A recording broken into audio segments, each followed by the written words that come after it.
Hello again, Andy with handyandyhome.com, and we're up in the Woodstock area today taking a look at a deck. And this deck was probably built by the builders, and more than likely the inspectors never took a look at it. It's a nice sized deck. It's about 26 foot long, and they did a few things here that it just wouldn't work. They did use joist hangers, which is great, and we prefer that they're screwed. They don't have to be. Most inspectors want to see them screwed in as opposed to nails, just because nails pull. But on these posts, on all the rail posts, they've used lag screws. So every one of these is lag screwed in. You see where this sits?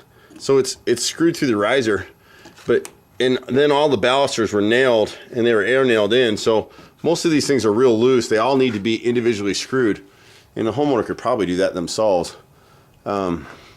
But you can see the bottom of the deck. We always talk about deck spacing, and so when this thing was built out, it's pressure treated wood, but it just dry rotted because it gets so much moisture, and the boards are set so close together that even though they don't have any trees here, this is a relatively new subdivision, they don't have any big trees, and not a lot of debris gets caught up in there. But you'll see from the top of it where we would recommend that they just replace all of it. Just scrub the whole top of the deck and come in with new. Most of the steps are still good, but when you look through this wood, even the few boards that I could salvage in here, it's not worth it. Like, it looks like they've replaced a couple on this edge over here over time, and someone made a small piece in back here. We prefer to run continuous. We can't get 26 foot runs, but to stagger the joints like the original builder did, but they didn't even space these out with a nail or something to give a little bit of a gap. This wood was green when they installed it, and so it's shrunk down a little bit over time, but look how tight these are. There's no gap in here at all.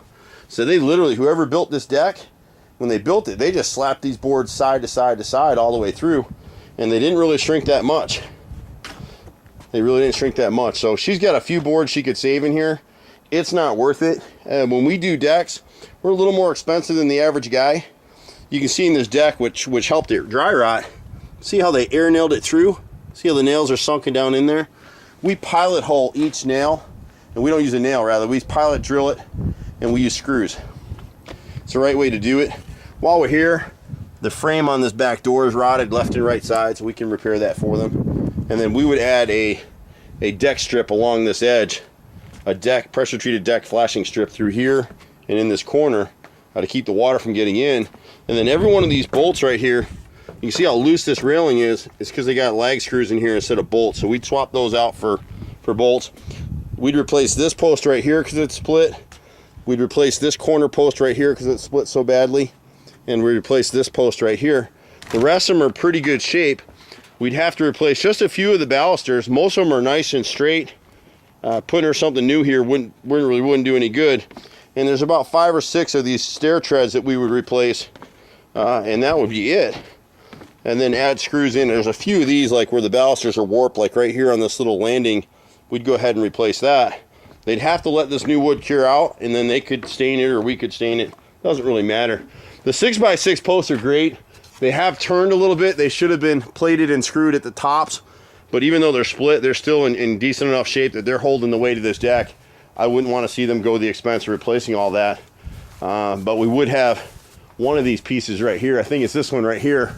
We'd have my brother replace this band board right here. The outer band is just warped and split, and put some screws in there. They sistered this stuff with nails on the outer band board, and this should be screwed together. So you can see how the nails are popping.